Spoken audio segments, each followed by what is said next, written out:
Assalamualaikum warahmatullahi wabarakatuh. Salam sejahtera bagi kita semua. Perkenalkan, nama saya Eva Sri Rahayu. Saya merupakan dosen tetap pada program studi Diploma 3 Kebidanan Kampus Bogor, jurusan Kebidanan Politeknik Kesehatan Kementerian Kesehatan Bandung. Video ini disusun sebagai salah satu dokumen persyaratan penyataan diri dosen dalam uji kerja Tridharma Perguruan Tinggi Bidang Pengajaran dalam rangka sertifikasi dosen tahun 2026.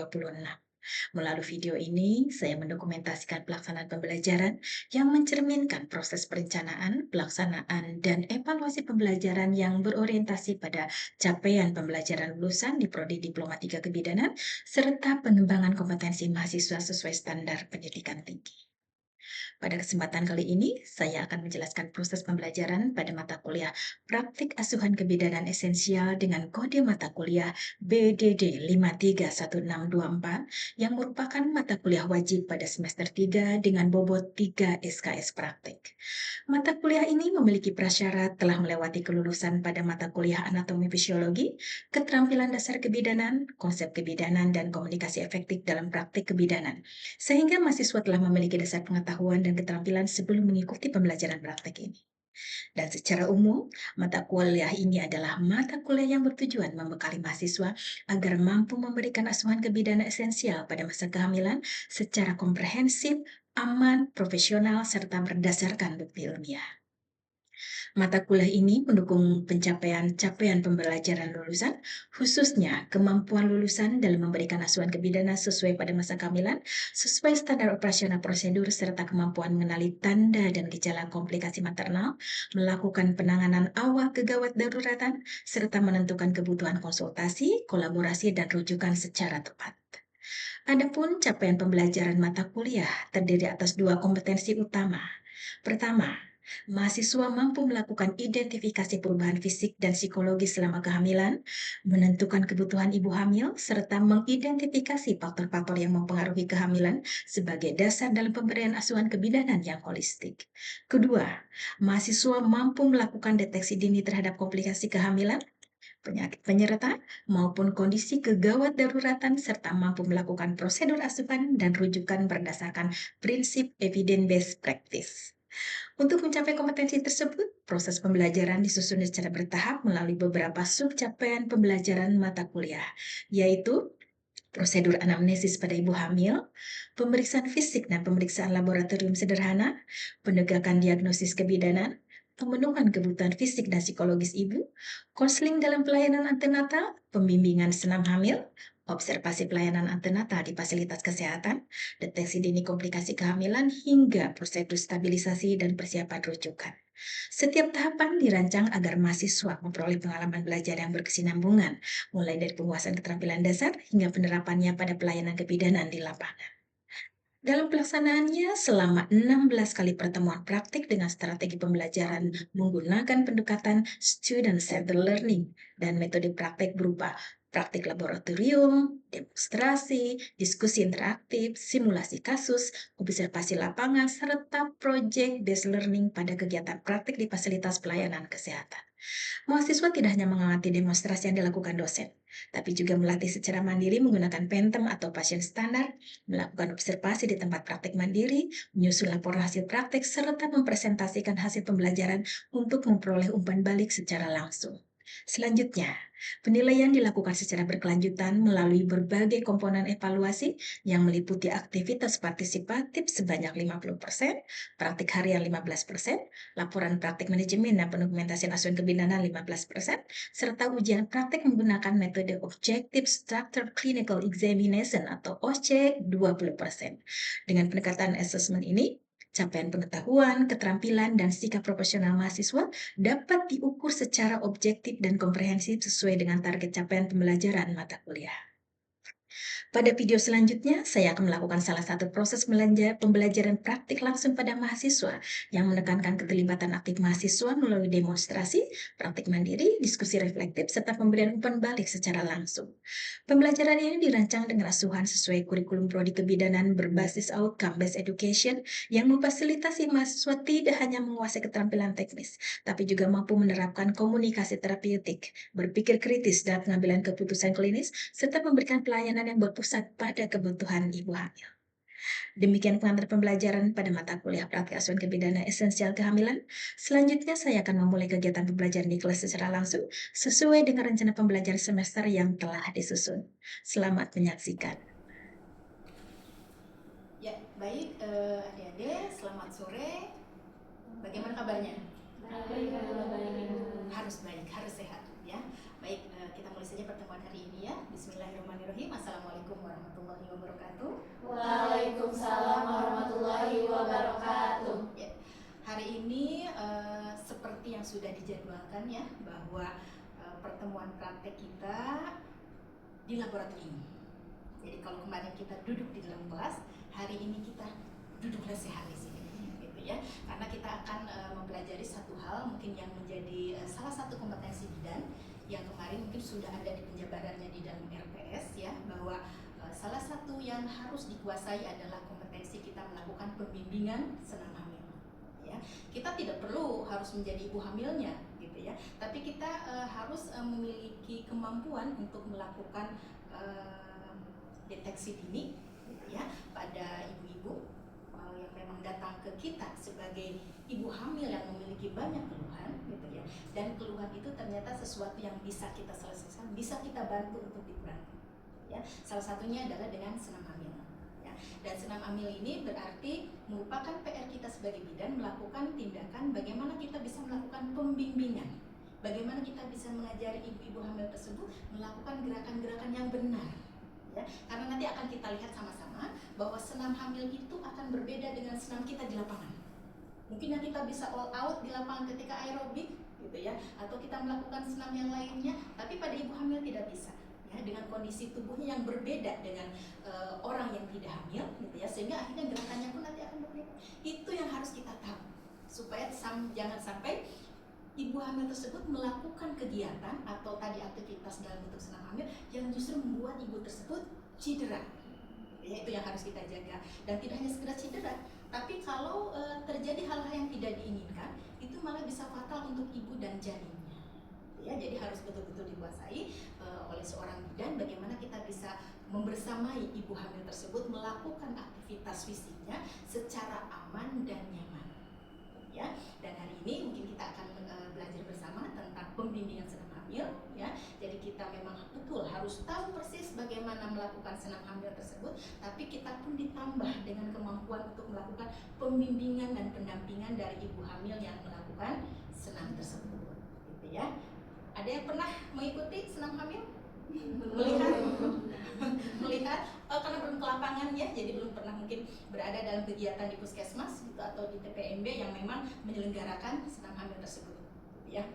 Mari kita lihat sama-sama, mungkin di praktik hari ini kita tidak langsung ke prosedur melakukan senam hamilnya, tapi ibu di sini sedikit menggambarkan dulu tentang pengantarnya gitu ya. Karena di pengantar ini nanti akan ada beberapa hal yang memang harus kita kuasai juga sebagai bahan kita melakukan konseling atau melakukan anamnesa atau melakukan screening pada ibu hamil. Karena belum tentu semua ibu hamil itu diperbolehkan untuk senam. Jadi ada rambu-rambu tersendiri gitu ya, yang memang nanti harus kita periksakan pada ibu, harus kita tanyakan pada ibu, apakah ibu tersebut memiliki kontraindikasi tidak untuk melakukan senam hamil. Ya, karena tadi ada beberapa hal yang memang menjadi rambu buat kita memperbolehkan atau tidak ibu tersebut untuk melakukan senam hamil. Ya.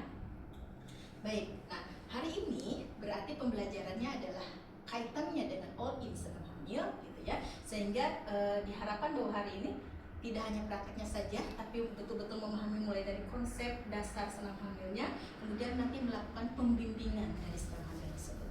Ya, lihat mungkin kemarin sudah di teori tentang ibu hamil, ternyata ibu hamil banyak terjadi perubahan pada dirinya, sehingga kalau kita lihat dari gambar ini, oh ternyata ibu hamil ini ada gambar 1, gambar 2, gambar 3. Kok kayaknya keluhan semua ya gitu ya. Kira-kira apa yang bisa diceritakan dari gambar ini? Apa yang terjadi di tubuh seorang ibu hamil? Oh, ternyata ada keluhan sakit pinggang. Karena dengan bertambahnya volume dari abdomennya membesar, ada tarikan di bagian otot dan lain-lain, sehingga menimbulkan keluhan sakit pinggang. Kemudian ada apa lagi? Kram. Nah, itu berarti ada kaitannya. Oh, otot ibu hamil ternyata rentan ya,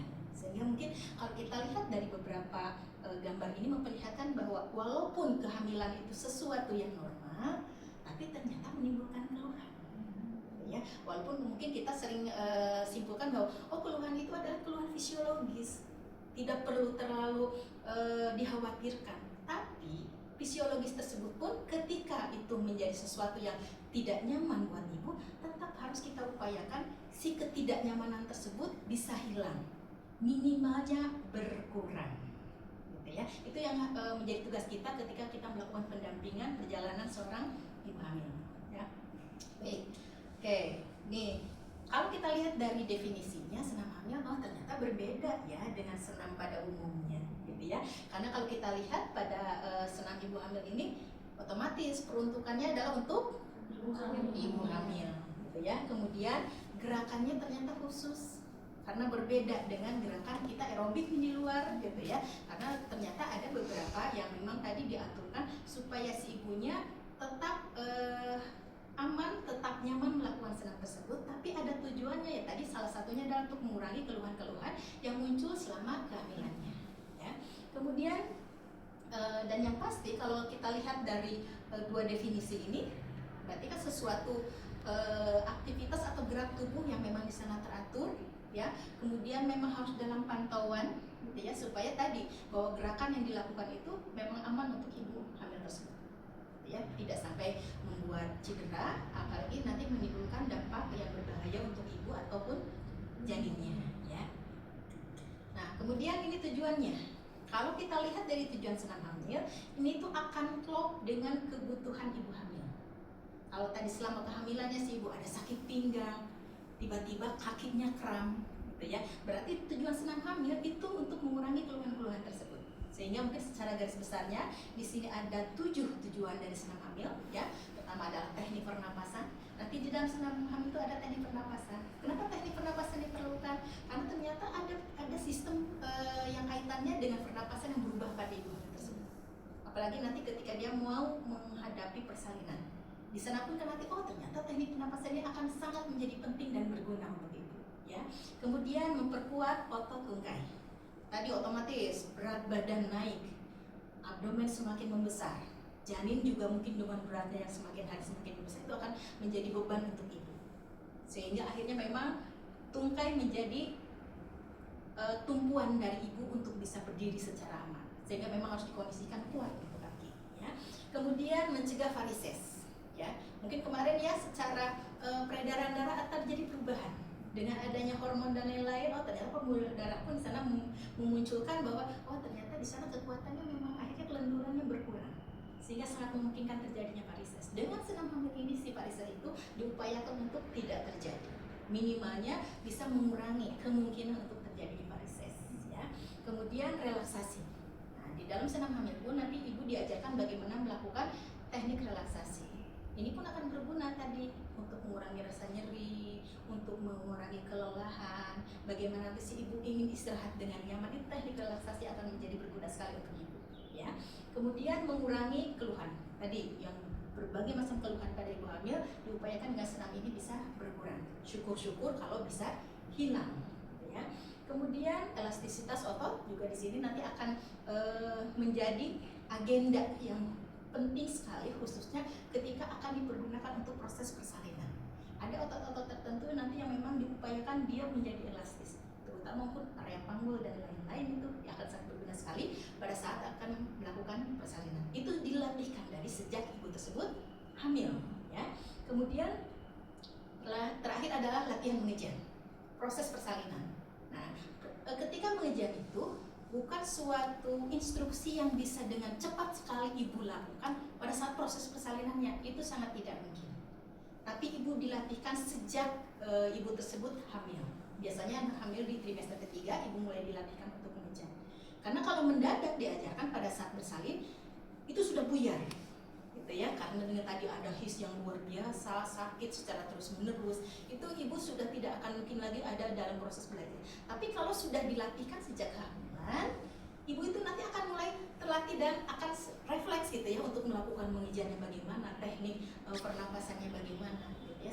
Sehingga pada saat proses persalinan hal ini akan menjadi sangat membantu sekali dan mengurangi tadi berbagai macam mungkin keluhan yang akan muncul gitu ya dalam proses persalinan tersebut.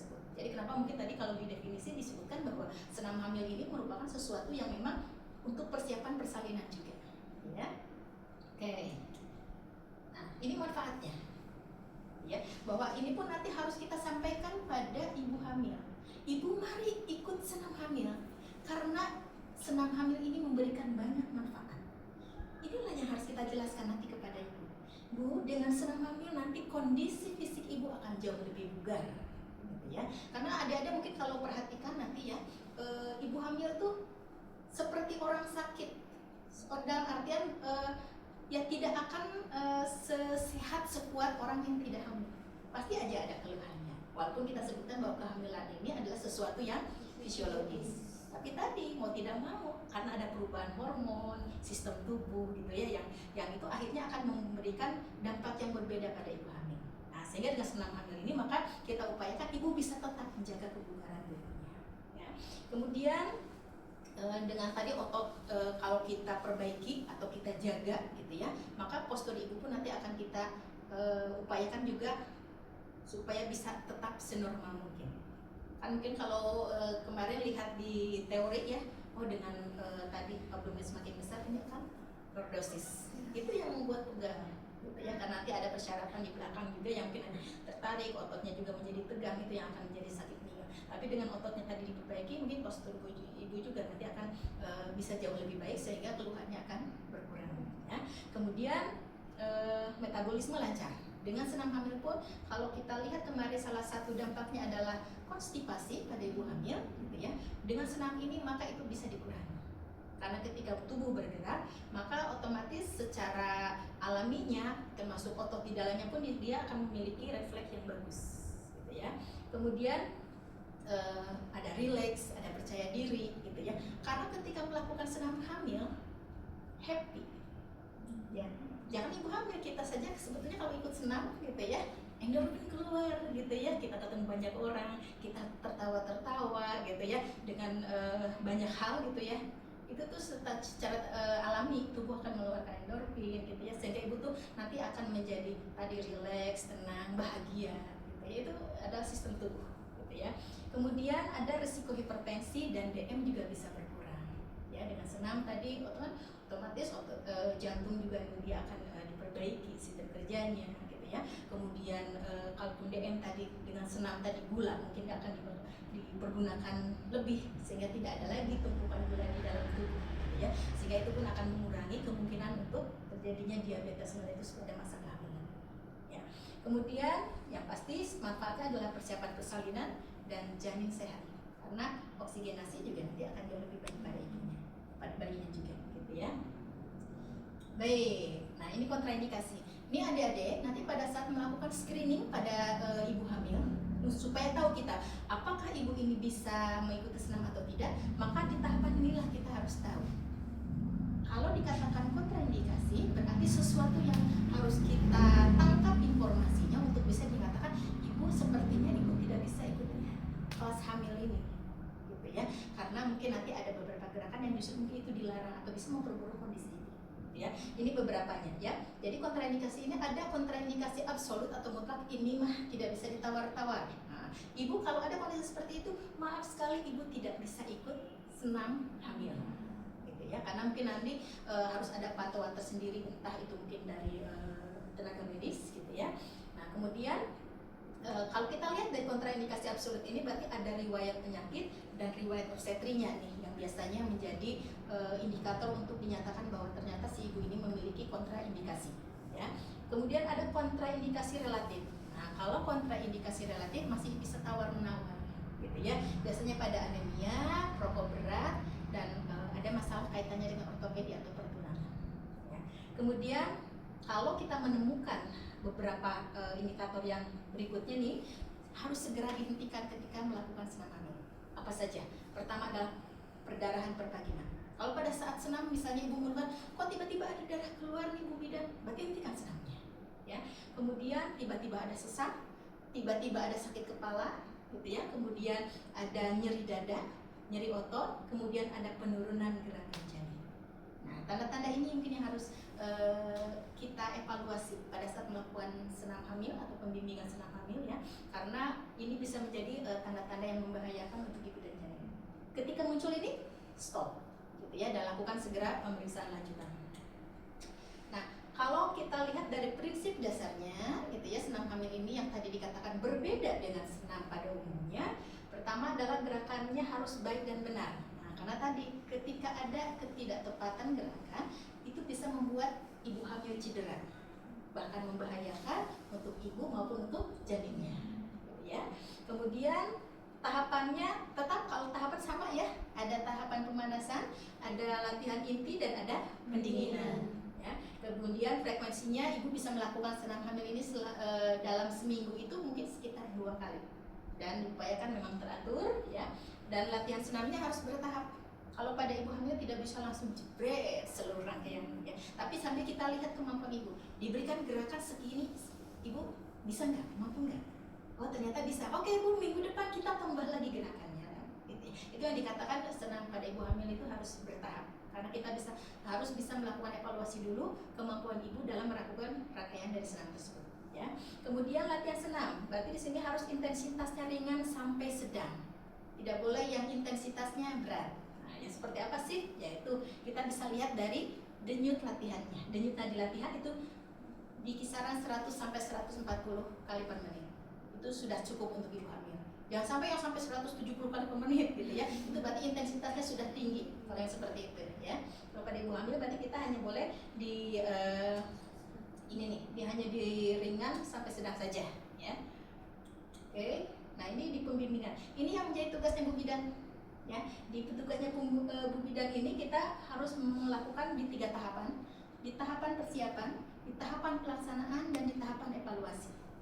Jadi kita tidak hanya Bu, saya mah bisanya hanya di pelaksanaan saja, yaitu senam hamilnya saja memimpin senam, tidak bisa.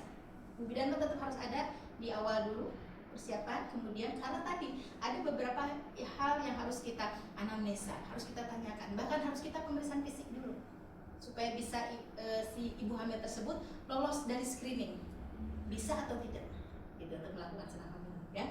Kemudian melakukan pembimbingan, dan nanti tetap di akhir harus ada evaluasinya ya. Setelah melakukan senam, ibu apakah menjadi pusing, apakah ibu justru menyadari kok gerakan janin saya menjadi hilang, itu mungkin nanti yang berarti ibu harus segera melakukan pemeriksaan lanjutan. Tadi dikhawatirkan ternyata di pertengahan pergerakan gitu ya, ada sesuatu yang terjadi yang membuat akhirnya tadi pergerakan janinnya menjadi berkurang, dan artian mungkin oksigenasi pada si janin yang terhambat di sana gitu ya. Jadi itu yang harus kita lakukan. 3 tahapan ini jangan lupa ya. Nah, di tahapan persiapan di sini ada persiapan sarana dan fasilitas untuk melakukan senam hamil. Persiapan sarana. Nah, ruangan upayakan jangan yang pengap gitu ya. Harus yang sirkulasinya bagus, pencahayaannya bagus, tapi privasi tetap terjaga gitu ya. Jangan sampai di tempat terbuka yang meskipun nanti ada gerakan-gerakan yang cukup private gitu ya, bisa ditonton orang, jangan juga gitu ya. Kita harus menjaga hal tersebut. Kemudian persiapan fasilitas, ada matras mungkin seperti ini yang bisa nanti kita perkenalkan pada ibu hamil.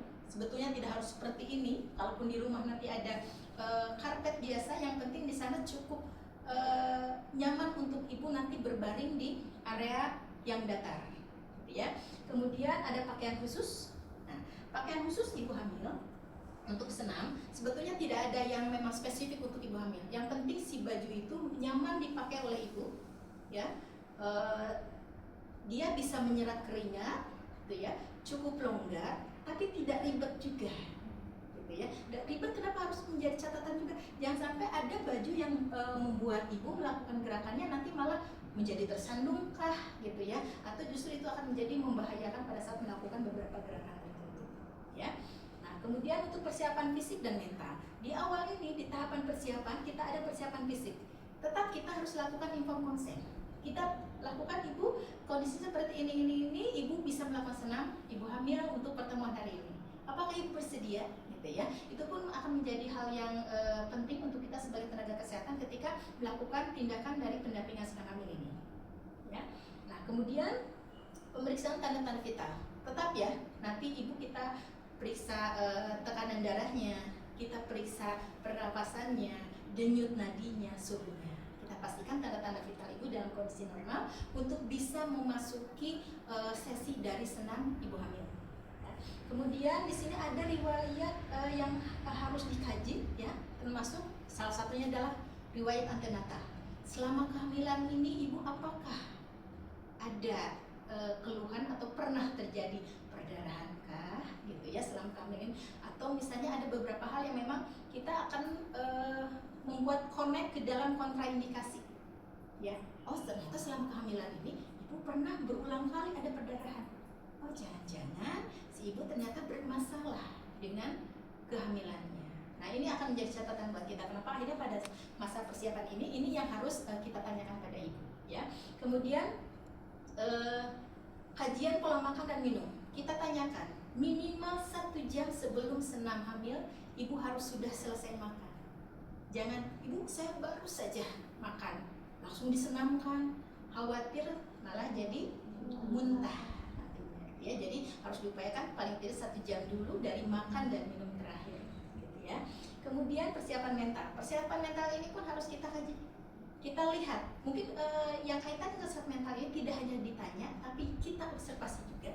Karena ketika kita bertemu dengan ibu hamil itu kan kelihatan, kok ini murung, kok ini kayaknya wajahnya sembab, berurai air mata bahkan mungkin, gitu ya. Masa orang sedang sembab, sedang berurai air mata kita ajak senam, kan gitu ya. Jadi kenapa pada kondisi ini kita pun harus tetap mengkaji, ibu dalam kondisi yang baik tidak, gitu ya. Ibu siap tidak melakukan gerakan senam, gitu ya. Kalau sekiranya ibu ternyata dia sedang dalam kondisi sedih, ternyata dia justru dalam kondisi marah, sebaiknya ditunda dulu. Kita tenangkan dulu, gitu ya, sampai ibu akhirnya bisa merasa lebih aman, lebih nyaman. Baru kita kaji ulang gitu, apakah si ibu nanti boleh ikut kelas hamil atau tidak, gitu ya. Oke. Nah, ini ketika kita melakukan pembimbingan senam hamil, ya, bahwa ada beberapa hal yang harus kita lihat, ya, termasuk tadi prinsip-prinsip senam hamil harus kita langsung masuk ke dalam pemikiran kita, karena itu yang nanti akan kita kaji pada pasien, ya. Gerakan mana yang memang dianjurkan dan yang tidak, kemudian tahapan senam hamilnya harus sesuai dengan usia kehamilan, ya. Nah, karena nanti akan berbeda antara yang trimester 2, trimester 3, bahkan mungkin yang nanti menjelang persalinan, ya. Kemudian ketika kita melakukan pembimbingan senam hamil, kita tidak hanya sekedar, ayo ibu gerakannya seperti ini, gerakan seperti tidak, gitu ya. Tapi di sini dijelaskan bahwa kita harus menyampaikan kepada ibu setiap gerakan itu seperti apa, kemudian tujuannya atau manfaatnya untuk apa, gitu ya. Jadi ketika kita menyampaikan, ibu dengan tadi belajar mengangkat kaki, gitu ya, itu tuh nanti akan memperkuat otot kaki ya bu ya, sehingga ibu nanti sanggaan tubuhnya akan jauh lebih baik. Sehingga si ibu kalau paham tujuan dari gerakan-gerakan tersebut, mungkin dia nanti akan berulang untuk melakukannya, ya. Jangan sampai si ibu melakukan tapi nggak tahu tujuannya untuk apa, ya. Kemudian dan pada saat melakukan pembimbingan jangan lupa memberikan umpan balik, ya.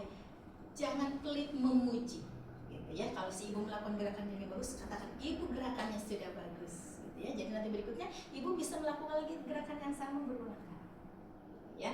Jadi pada saat ini pun kita tetap melakukan umpan balik, gitu ya. Kalaupun misalnya ternyata si ibu belum betul melakukan gerakannya, kita tanyakan ada hambatan apa, ada keluhan apa yang membuat ibu kok sepertinya agak susah bu. Ternyata oh iya bu, saya kakinya sedang sakit, gitu ya. Jadi kita paham apa yang menjadi penyebab atau permasalahan dari si ibu tersebut, gitu ya. Nah, dan di akhir kita melakukan evaluasi pembimbingan senam hamil, ya. Di evaluasi ini berarti tetap tadi sebelum senam hamil kita cek tanda-tanda vital, di akhir senam hamil pun kita cek lagi tanda-tanda vital. Ada perubahan tidak? Ada tanda-tanda bahaya tidak? Gitu ya. Itu yang harus kita lakukan, kemudian nanti kita catat ke dalam form, gitu ya.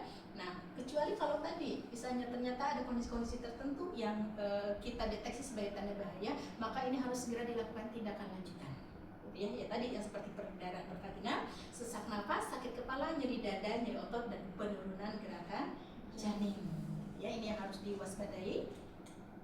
Nah, sekarang kita mulai pada prosedur, ya. Prosedur yang pertama adalah terkait dengan soft skill, gitu ya. Kalau soft skill berarti kaitannya dengan bagaimana kita nanti memperlakukan ibu, gitu gitu ya. Kalau soft skill kan sesuatu yang memang bukan prosedur dari tahapan prosedur gerakan gitu ya. Tapi di sini kita lihat bagaimana kita harus menyambut ibu dengan sopan ya, ramah, memposisikan klien dan memperkenalkan diri juga. Jangan lupa kitanya harus terlihat percaya diri gitu ya. Karena kalau kita sendiri udah ragu-ragu, pasien bagaimana mau apa iya Bu Bidan ini bisa ya? Kok meragukan?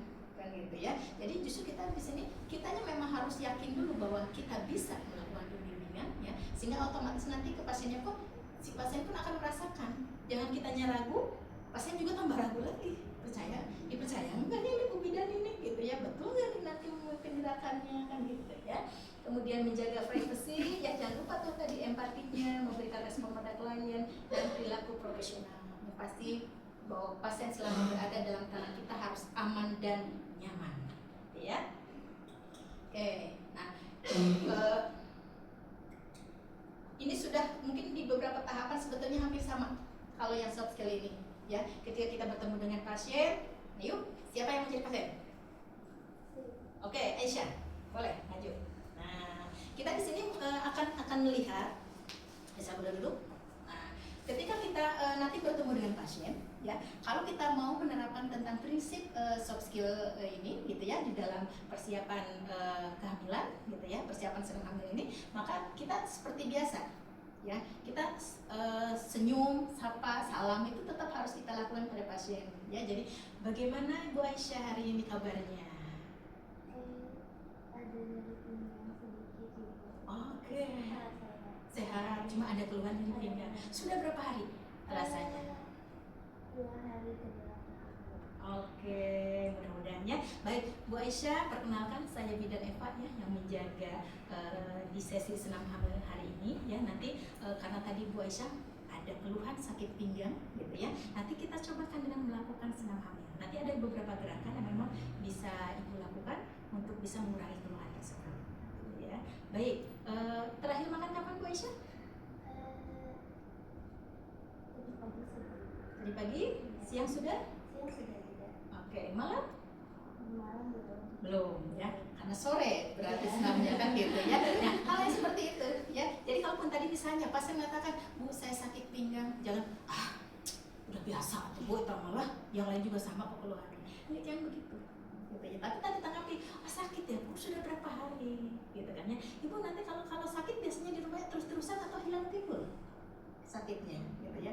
Ibu biasanya diapakan sampai misalnya kalau ternyata kalau di bawah tiduran sakitnya berkurang, atau ternyata sakit pinggangnya bisa berkurang Bu kalau misalnya dilakukan pijatan gitu ya, apalagi pijatan sama suami. Nah, itu akan tambah berkurang lagi sakitnya kan gitu ya. Jadi itu biasakan selalu begitu ke pasien ya. Kita posisikan, kita pun ketika mengeluhkan itu tuh maunya seperti apa ditanggapi oleh Bu Bidan kita gitu ya. Maka berikanlah itu yang memang seperti harapan kita. Oh saya tuh pengennya ditanggapi, pengennya dipahami ya, empati gitu ya. Itu yang harus kita lakukan juga gitu ya. Oke, sudah terbayang ya? Sudah. Oke. Nah, ini kalau di prosedur atau di hardcore ini ada 2 tahapan. Ada tahapan pertama dan ada pertemuan kedua nih. Kalau pertemuan pertama, di sini hanya area fokus di gerakan kaki saja. Ya. Pertama adalah mengangkat ujung kaki, ya. Kemudian secara berulang, bergantian selama 8 hitungan. Kemudian ada yang melakukan pergerakan telapak kaki ke atas, ke bawah seperti itu ya, 8 hitungan juga gitu ya. Seperti itu ya. Baik Bu Aisyah, kita cobakan gerakannya. Oke, silakan. Nanti kita bantu pasiennya untuk tidur terlentang. Mau enak tidur terlentang atau duduk saja? Duduk saja. Boleh ya. Karena begini, kalau kita pergerakan di kaki itu berarti kan kita fokus adalah otot-otot di bagian betis ya, batang paha atas, kemudian di area kaki ini, tubuh kaki ya. Nah, sehingga nanti kita ajarkan pada pasien bahwa silakan, mungkin ibu juga nanti sebetulnya gerakan ini bisa dilakukan tidak hanya khusus di waktu tertentu, mungkin ibu sambil nonton TV juga itu masih bisa dilakukan gerakan gitu ya. Nah, kalau kita lihat gerakan yang pertama, mengangkat ujung kaki secara berulang-ulang selama 8 hitungan. Nah, jadi mengangkat ujung kaki, set. Nah, tidak perlu terlalu tinggi, gitu ya. Jadi bisa hitungkan 1. Nah, ini kalau bayang kalau ibu hamil yang perutnya besar, itu tuh mengangkat kaki itu akan luar biasa sekali effortnya, gitu ya. Jadi mungkin kita sampaikan ke ibu semampunya, gitu ya, semampu mengangkatnya. Ini bergantian saja, tidak perlu bersamaan, karena kalau bersamaan ya. Jadi bisa angkat saja 1, 2, 6, 7, 8, gitu ya. Nah, itu nanti dilakukan ke ibu, nanti hitungan untuk pertemuan awal ini jangan terlalu banyak, gitu ya. Kemudian nanti gerakan berikutnya adalah bergantian. Itu pun sama ya. Jadi kita lakukan gerakan gitu. Yes, oke. Nah, seperti itu. Ya. Oke, 8 hitungan. Ya. Oke, ya cukup. Sudah terbayang untuk pertama ini ya? Oke. Nah, kemudian ada cara tidur nyaman. Ini akan menjadi penting untuk ibu hamil, ya. Karena dan ini pun sebetulnya kalau dicobakan oleh kita yang tidak hamil pun ini akan menjadi posisi yang enak sekali untuk istirahat, gitu ya. Pertama ada cara tidur nyaman, ini posisinya tidur miring ke kanan. Oke, Ibu Aisyah silakan. Ke arah kanan, boleh. Nah, ini boleh di bawah kepala atau di bawah bantal. Ya. Kemudian kaki bawah lurus. Kaki bawah lurus, kaki yang atas tekuk, lutut ada di lantai. Jadi penyangga. Sudah, ini senyamannya. Dah. Itu sangat nyaman sekali untuk dilakukan untuk istirahat. Ya, jadi apalagi kalau misalnya ibu hamil ini akan sangat besar, itu sanggaan perut cukup lumayan gitu. Jadi dia memang perlu posisi-posisi yang memang dirasakan dia akan nyaman untuk istirahat. Ya, kemudian kalau memang sekiranya sudah sudah pegal dengan arah kanan, bisa diganti ke arah kiri. Seperti itu ya. Oke, cukup. Kemudian ya, pada saat kita melakukan tadi tindakan tidur nyaman itu sambil melatih nafas, ya. Itu hitungan dari 8, ya. Sehingga itu nanti akan terasa rileks untuk ibunya. Oke. Kemudian duduk bersila, ya. Duduk bersila. Kemudian di sini dikatakan tundukkan kepala dan angkat kepala sambil menarik nafas, kemudian hembuskan.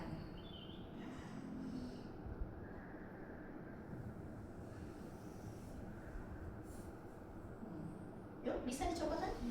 Masing-masing. Ya. Nah, supaya kita pun nanti mengajarkan pada pasien. Biasanya nanti lengan, tangan kita simpan di lutut. Kemudian tarik nafas. Lepaskan. 8 hitungan. Nah, ini akan berguna sekali untuk kita. Misalnya di kelas tadi sudah banyak sekali tugas yang tidak berhenti kan, gitu ya, yang sampai aduh saya nggak punya waktu untuk tidur gitu ya. Oke.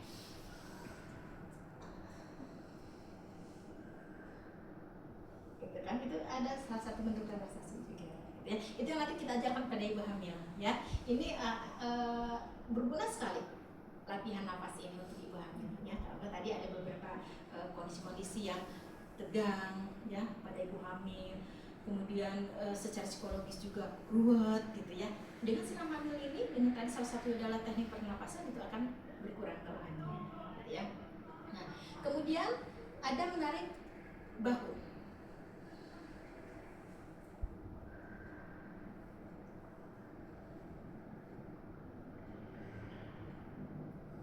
Nah, sebetulnya ketika menarik bahu kita mengoptimalkan area pengembangan dada optimal, gitu ya, dibandingkan kalau kita, gitu ya. Tapi kalau dengan mengangkat area ini dada itu ya, sehingga ruang akan jauh lebih besar untuk pengembangan dari paru-paru kita. Nah, seperti itu ya. Oke, bisa? Bisa. Oke, nah kemudian di pertemuan yang kedua ya, di sini gerakannya kita tambah lagi. Ya, pertama adalah yang tadi duduk bersila sama seperti yang tadi di awal ya. Kemudian kemudian ada memutar lengan dan mengencangkan payudara, ada gerakan relaksasi, ya, kemudian pergelangan kaki dan mengayuh, mengangkat panggul dan latihan meneran, melenturkan punggung dan gerakan anti sungsang, serta nanti penutup ada kita melakukan konseling pada ibu hamil, ya. Duduk bersila. Kalau duduk bersila kita tadi sama persis, ya. Jadi bagian kita melatih pernapasan, ya, untuk relaksasi di awal pada ibu hamil, gitu ya. Di pertemuan yang kedua ini tetap kita sama lakukan persis seperti di pertemuan pertama, ya. Kemudian, tapi tetap ya kuncinya adalah kita bagaimana membimbing ibu hamil tersebut untuk berlatih bernafas, ya. Kemudian gerakan yang kedua adalah memutar lengan kita, gitu ya. Jadi ujung jari kita ada di bahu, kita putar merapat ke badan kita, pinggir sini, kemudian tarik menjepit payudara, lepas, gitu ya. Itu lakukan berulang selama 8 kali, gitu ya. Kan pada ibu hamil tuh ada perubahan secara anatomi juga, ya, payudara membesar, gitu ya. Bahkan kok, wah, jangan-jangan nanti akan terasa berat, bahkan mungkin berubah bentuknya, gitu ya. Tadi salah satunya adalah bagaimana kita membangun otot untuk area di dada dan payudara pun nanti di sana akan tetap kencang, ya. Nah, dan itu pun nanti akan mempengaruhi pergerakan dari bahu dan lengan juga, ya. Nah, kemudian ini nanti dilakukan selama 8 hitungan. Dan gerakan ini kan tadi sudah bisa kita lihat, ini bisa dilakukan sebetulnya secara mandiri oleh ibu di rumah masing-masing. Kemudian di sini ada gerak relaksasi tadi, ya, tidur nyaman seperti tadi gerakan yang di pertemuan pertama kita lakukan, tapi nanti ditambahkan dengan ada gerakan mengangkat kaki. Yuk, Ibu Aisyah silakan. Tadi untuk yang tidur nyaman sama seperti yang sudah tadi dipraktekkan di awal, ya. Untuk yang sekarang kaki lurus, oke. Kemudian kaki yang atas diangkat, oke. Semampunya ibu, ya. Kalau ibu mampunya pendek saja hanya berapa senti cukup segitu, gitu ya. Jangan disuruh sampai tinggi sekali, gitu ya. Nah, itu nanti hitungan 8, oke, cukup, ya. Kemudian nanti di arah yang sebaliknya, gitu ya. Nah, kemudian kita masuk ke gerakan yang selanjutnya adalah nanti mengangkat, oke, seperti ini. Angkat kaki, tarik ke arah depan, tekuk, kemudian luruskan lagi, turunkan. Angkat, tekuk, luruskan, turun. Angkat, tekuk, luruskan, turun. Nah, seperti itu, ya. Ini juga untuk memperkuat tadi otot-otot di daerah kaki, ya. Seperti itu. Oke, ya. Itu nanti gerakannya sama berulang, ya, dengan tadi berganti arah. Nah, kemudian ini adalah pergerakan yang nanti bisa membantu otot-otot di kaki juga sama, gitu ya, dengan tadi. Oke, bisa sambil tiduran. Kemudian jari dulu kita latihkan, gitu ya. Pokoknya nanti ada gerakan bagaimana kita mencoba meluruskan si pergelangan kaki, kemudian ditarik, ya, diluruskan lagi. Itu pun nanti kita anjurkan pada ibu semampunya, gitu ya, jangan terlalu dipaksakan untuk gerakannya. Kemudian putar pergelangan kaki, ya. Oke, 1, 2, 7, 8. Nah, gitu ya. Kemudian setelah itu silahkan kakinya diangkat, ya. Kemudian seperti mengayuh sepeda. Nah, 1, 2, 3. Ini lumayan kalau dilakukan oleh kita juga, ya, gitu ya. Nah, hanya mungkin nanti yang akan membedakannya ada ketika dilakukan oleh ibu hamil, itu kaki itu akan sulit nyampe, gitu ya. Jadi gerakan sepedanya mungkin nanti akan dangkal sekali, gitu. Tapi nggak apa-apa, ya, semampunya ibu, ya. Tapi itu tuh akan menjadi sangat berguna, terutama nanti pada saat proses persalinan, gitu ya. Bagaimana kelenturan dari area paha, panggul ini, ya, itu akan dibentuk pada saat kita melakukan sedang hamil, ya. Nah, kemudian sama, ya, tadi gerakannya tetap dilakukan selama 8 kali hitungan. Kemudian sekarang adalah mengangkat panggul, gitu ya. Oke, Bu Aisyah. Kemudian tangan di samping, kaki ditekukan. Oke. Kemudian diangkat.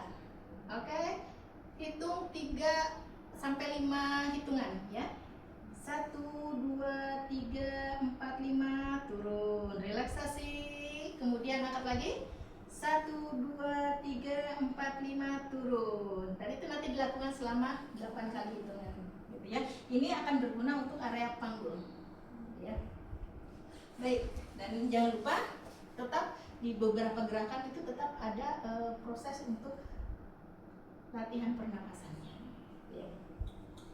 Oke, kemudian ada latihan meneran. Nah, ini sangat akan berguna sekali nih pada saat proses persalinan. Oke, Bu Aisyah, silakan. Nah, pada saat mau menjelang persalinan, ini akan menjadi penting sekali. Bahkan mungkin orang kalau diajari pada persalinannya mungkin sudah nggak akan ngeh lagi, gitu ya. Nah, jadi nanti ini diangkat, kaki diangkat dua-duanya. Nah, ini kalau pada ibu hamil karena ada perut ini pasti akan terbuka, nggak masalah, gitu ya. Nah, kemudian tangan masuk ke paha, kemudian berguling sebentar, miring, kuat nggak? Kuat ibu. Nah, sambil latihan nafas, 1, 2, 3, 4, 5. Oke, luruskan. Kemudian ke sisi kanan. Oke, sambil latihan nafas, 1, 2, 3, 7, 8, gitu ya. Nah, kemudian, ini yang biasanya kalau nanti persalinan secara konvensional dengan posisi seperti ini ya, ini akan jadi penting. Nah, kita ajarkan ibu hamil tersebut menarik si paha, gitu ya, sejauh mungkin ke arah dada. Kemudian kepala diangkat, dagu menyentuh dada. Oke, 1, 2, 3, 7, 8. Relaksasi, ambil nafas lagi, gitu ya. Ini nanti yang akan kita ajarkan pada ibu yang mau bersalin, ya. Pasti ibu sudah di kala 2, si bayi sudah mau crowning, gitu, mau keluar, itu biasanya akan menjadi sangat berguna, ya. Itu yang namanya nanti ada gerakan ketika kita tarik secara optimal, justru itu akan melebarkan area panggul dan membuat si bayi mungkin akan jauh lebih cepat untuk keluar, gitu ya. Oke, baik ya, itu latihan meneran dan tetap kita sambil olah nafas, ya. Nah, kemudian ada melenturkan punggung. Kalau tadi ada keluhannya pasiennya nyeri punggungnya, maka akan ada latihan. Oke, bisa menghadap ke sini. Nah, begini, kaki dibuka selebar bahu supaya aman, ya. Nah, kemudian ketika diangkat, punggung diangkat, dilengkungkan ke atas, kepala turun. Ya, 1, 2, 3, 4, 5. Turunkan, ini direlaksasikan, kepala ngangkat. Nah, ketika ini ditegakkan lagi, dilengkungkan ke atas, kepala yang turun lihat ke bawah. Begitu ya. Ini betul-betul ini yang akan membuat keluhan si sakit pinggang ibu itu di sini nih. Ya, jadi ketika dia dilengkungkan, relaksasi, dilengkungkan relaksasi itu nanti akan berguna sekali untuk mengurangi keluhan nyeri dan pegal di area punggung dan pinggang, gitu ya. Oke, cukup. Ya, nah ini kemudian ada yang gerakan anti sungsang atau knee chest position. Ini biasanya dianjurkan pada ibu hamil trimester 3 yang memang bayinya sungsang. Tapi dipastikan bahwa bagian terendah dari janin belum masuk ke PAP, belum turun, gitu ya. Jadi masih dimungkinkan untuk muter. Salah satunya adalah dengan knee chest position, gitu ya. Knee chest position. Oke. Turun pelan-pelan. Dada nempel di matras. Oke. Tangannya ke samping, jauh mungkin, dibikin relax. Oke. Nah, seperti ini. Lakukan 5-10 menit. Ya, jangan terlalu lama juga, gitu ya. Oke. Lumayan kan? Ya, kita beberapa gerakan saja udah agak ini ya. Ke nafas kita juga ya. Kebayang ibu hamil ya, dengan posisi tadi yang perutnya besar, itu pernapasan juga pasti ngos-ngosan, gitu ya. Makanya selama proses pembimbingan ini kita harus lakukan evaluasi juga. Ya, tadi betul kan, pernapasnya tetap diolah. Kemudian jangan lupa tadi satu gerakan kita tanyakan, ibu aman? Ada yang dirasa tidak? Gitu ya. Kemudian gerakan berikutnya, ibu masih enak ya atau ada keluhan? Seperti itu. Ya, jadi jangan sampai full dulu gerakannya. Jadi full, atau misalnya kita observasi, kok ibu mulai pucet, ada apa nih? gitu kan ya. Jangan-jangan ini baru gerakan si ibu sudah sesak napas gitu ya, waduh ada apa ini, baru kita tanyakan, kemudian kita periksa gitu ya. Itulah yang membedakannya mungkin dengan instruktur senam biasa gitu ya. Kalau sebagai instruktur senam hamil tetap di dalam tengah-tengah proses itu harus ada ditanyakan keluhan ibu gitu ya, dan harus kita pastikan karena tadi ibu harus aman dan nyaman gitu ya. Baik, nah ini ya untuk pembimbingan senam hamil, evaluasinya tanda-tanda ini yang nanti harus kita tanyakan, harus kita evaluasi gitu ya. Nah kemudian diakhiri dengan konseling. Kalau tadi hasil diperiksa ibu ternyata aman bu, tensinya masih bagus, setelah senam ini tanda-tanda vital yang lainnya juga masih di batas normal gitu ya, tetap kita lakukan konseling. Konseling bagaimana asupan nutrisi ibu, hidrasi ibu selama di rumah, pastikan bahwa ibu paham itu gitu dan mau melakukan di rumah gitu ya. Dan kita pun nanti sampaikan kepada ibu bahwa gerakan-gerakan tadi bisa secara aman dilakukan di rumah dengan catatan harus ada pendamping. Dan pendamping itu dalam artian ada orang lain di samping ibu yang dikhawatirkan ibu lagi senam sendirian tiba-tiba pingsan, siapa yang mau menolong kan gitu ya. Jadi kalaupun si ibu mau melakukan senam berarti tolong, berarti ada suaminya kah, ada anaknya kah yang lain gitu yang memang hadir saat itu, sehingga kalau ada apa-apa bisa segera meminta bantuan ya. Baik, bagaimana tingkat pemahamannya sekarang? Ya, kita tadi sudah secara pengantar teorinya tadi sekilas sudah kita pelajari, kemudian step by step dari gerakannya pun sudah gitu ya. Kita coba lihat nih. Berarti definisi senam hamil secara intinya apa? Ibu tidak perlu adik-adik menjelaskan panjang lebarnya, tapi intinya senam hamil itu apa? Yes, apa? Untuk definisi senam hamil yang saya tangkap ya Bu tadi, mungkin senam hamil ini adalah gerakan yang dilakukan oleh ibu hamil, tetapi tetap dalam pemantauan yang berguna atau bertujuan untuk mengurangi keluhan untuk ibu hamil. Oke, sip, bagus. Ada yang mau menambahkan? Apakah gerakannya sama dengan senam biasa? Tidak. Berarti gerakannya bagaimana? Terdapat gerakan khusus untuk Gerakan khusus, kuncinya di sana ya, bahwa gerakan memang berbeda dengan senam pada umumnya ya. Baik, kemudian tujuannya senam hamil ini untuk mengurangi keluhan. Oke, betul. merelaksasi. Relaksasi, teknik pernapasan oke. Metabolisme juga menjadi bagus. Intinya si ibu menjadi sehat, kuat kan gitu ya. Oke, kemudian manfaatnya tadi sudah ya, bahwa si ibu intinya memang kita upayakan si mendampingi ibu tetap bugar dalam masa kehamilan seoptimal mungkin ya. Kemudian kontraindikasinya apa saja kalau untuk senam hamil ini? Darah perpaginan, apalagi? Dari kepala, sesak nafas ya. Berarti kalau kita lihat dari sana berarti ada kondisi-kondisi kesehatan khususnya mungkin penyakit ya yang menjadi kuncinya, apakah si ibu bisa ikut senam atau tidak. Kalau tadi ada sesak, ada nyeri dada, berarti ada kemungkinan ibu itu ada gangguan di jantung. Nah berarti kalau ibu yang jantung berarti ibu sebaiknya konsultasi dulu gitu ya. Kalau kata dokternya aman untuk senam, baru kita perbolehkan ibu tersebut untuk turut serta di kelas kita ya. Kemudian prinsip dasar senam hamil, relax, terus apa lagi? Tadi gerakannya khusus, dilakukan teratur ya. Oke, sip. Berarti sepertinya sudah cukup menyimak apa yang kita pelajari hari ini ya. Nah, kesimpulannya ini gitu ya, bahwa tadi senam hamil ini memang ya gerakannya khusus dan memang untuk ibu hamil gitu ya. Kemudian ada tujuannya adalah untuk memperkuat otot, sendi, pernapasan, dan endingnya adalah kesehatan fisik dan psikis yang optimal untuk ibu hamil tersebut ya. Kemudian manfaatnya adalah kualitas hidup ibu hamil ya bisa meningkat gitu ya. Kemudian prinsipnya tadi ya, gerakan harus benar, dilakukannya teratur tadi seminggu 2 kali gitu ya.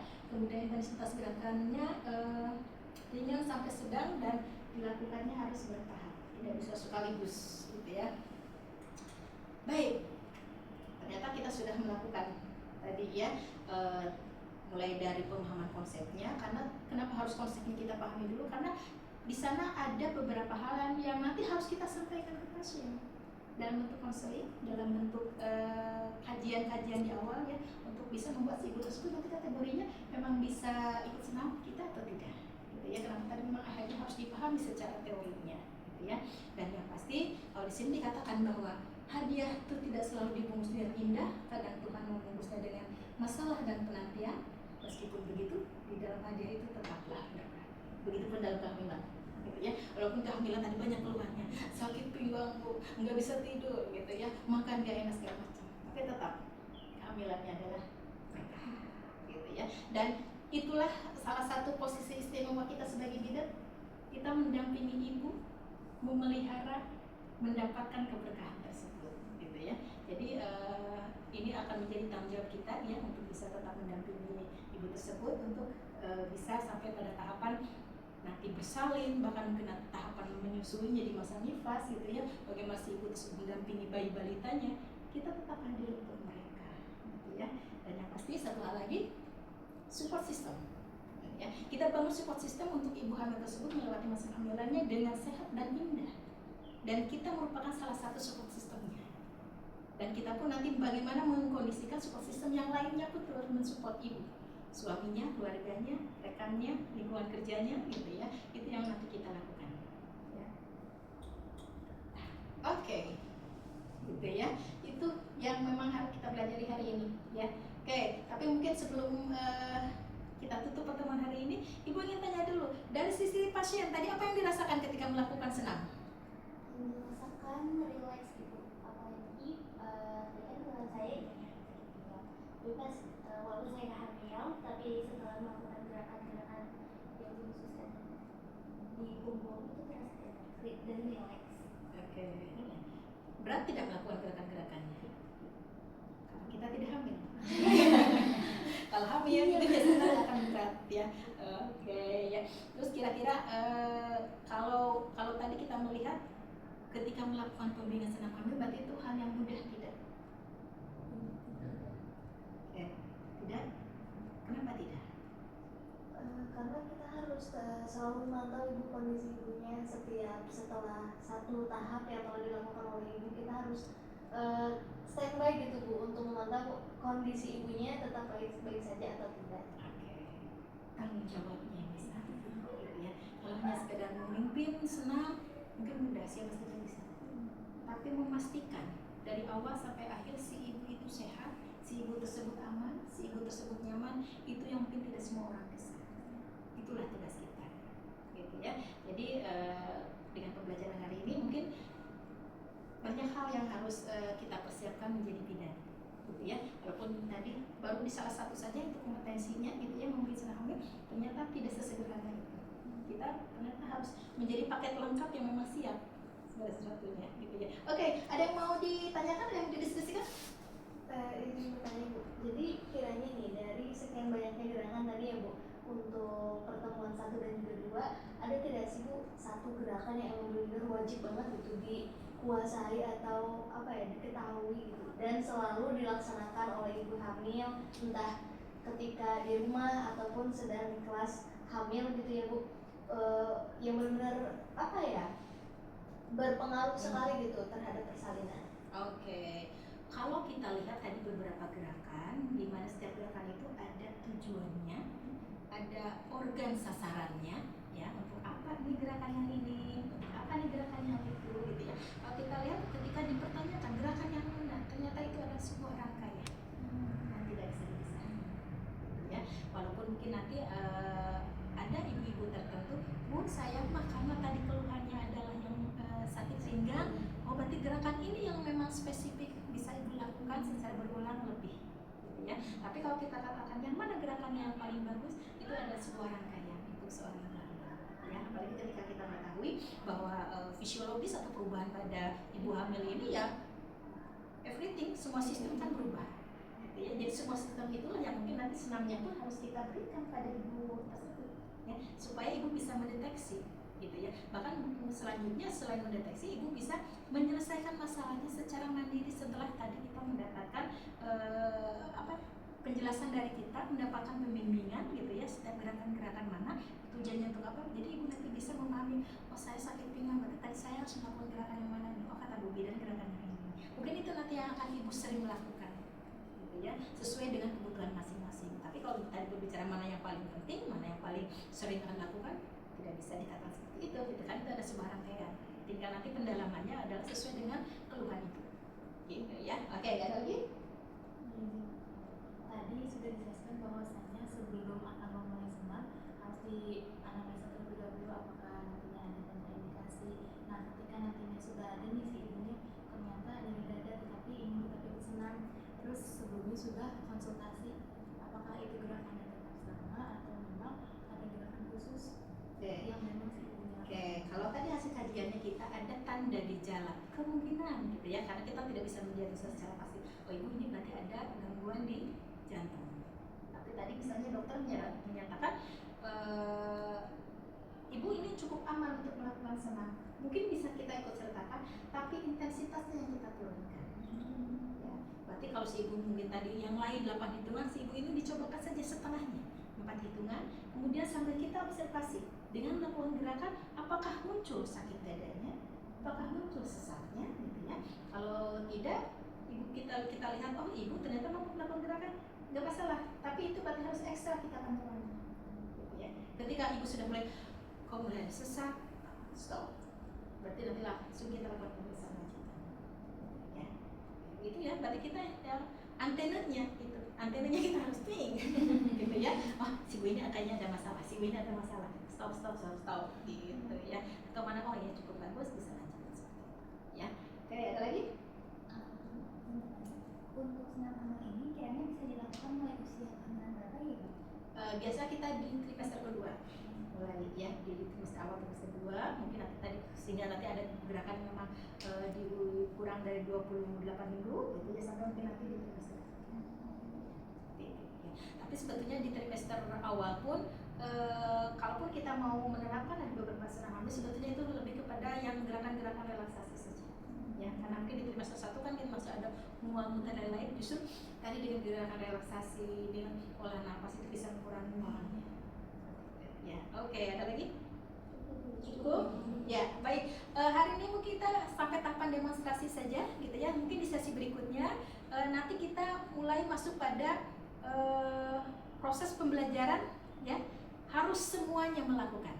Silakan berpasangan jadi pasien, jadi Bu Bidan, kemudian nanti berganti peran gitu ya. Harus sama semuanya merasakan seperti apa menjadi pasien, seperti apa menjadi Bu Bidan gitu ya. Silakan nanti pergunakan daftar telik yang sudah ada gitu ya. Dan kemudian nanti bisa sambil saling menilai gitu ya. Nanti kita ketemu kembali ya untuk di pertemuan selanjutnya. Mudah-mudahan apa yang kita pelajari hari ini betul-betul bisa menjadi pemantik buat kita gitu ya, untuk oh ternyata ini menjadi salah satu kompetensi yang penting untuk bisa kita kuasai gitu ya. Karena berarti kita mendampingi ibu hamil melalui proses kehamilannya dengan baik, dan mungkin nanti endingnya di persalinan dengan sehat dan selamat gitu ya. Baik, kalau seperti itu nanti kita bertemu di pertemuan selanjutnya untuk melakukan redemonstrasi dari tindakan atau praktik dari senam hari ini. Mudah-mudahan semuanya berjalan dengan baik, dengan hasil baik, dan semuanya bisa menguasai dengan tepat dan benar gitu ya. Baik, terima kasih. Hari ini mungkin kita tutup saja pertemuannya dengan bacaan hamdalah dulu ya. Alhamdulillah. Ya, terima kasih. Wassalamualaikum warahmatullahi wabarakatuh. Waalaikumsalam warahmatullahi wabarakatuh. Terima kasih Ibu. Oke, kita bertemu lagi nanti. Demikian rangkaian kegiatan pembelajaran pada mata kuliah praktik asuhan kebidanan esensial yang telah saya laksanakan. Melalui proses pembelajaran ini, diharapkan mahasiswa tidak hanya mampu menguasai keterampilan teknis dalam memberikan asuhan kebidanan pada masa kehamilan, tapi juga memiliki kemampuan berpikir kritis, mengambil keputusan klinis berdasarkan bukti ilmiah, berkomunikasi secara efektif, serta menjunjung tinggi nilai-nilai profesionalisme, etika, dan keselamatan pasien dalam setiap praktik pelayanan kebidanan. Sebagai seorang pendidik, saya meyakini bahwa pembelajaran merupakan proses yang dinamis dan memerlukan evaluasi serta penyempurnaan secara berkelanjutan. Oleh karena itu, setiap pelaksanaan pembelajaran akan selalu saya refleksikan berdasarkan hasil asesmen, umpan balik mahasiswa, perkembangan ilmu pengetahuan, kemajuan teknologi pembelajaran, serta kebutuhan pelayanan kesehatan yang terus berkembang. Dengan demikian, kualitas pembelajaran dapat terus ditingkatkan sehingga mampu menghasilkan lulusan bidang vokasi yang kompeten, profesional, adaptif, dan siap memberikan pelayanan kebidanan yang berkualitas pada masyarakat. Besar harapan saya dokumentasi ini dapat menggambarkan komitmen saya dalam melaksanakan pembelajaran yang terencana, sistematis, berpusat pada mahasiswa, serta berorientasi pada peningkatan mutu pendidikan dan pengembangan kompetensi lulusan. Akhir kata, saya mengucapkan terima kasih atas perhatian dan kesempatan yang diberikan. Wassalamualaikum warahmatullahi wabarakatuh.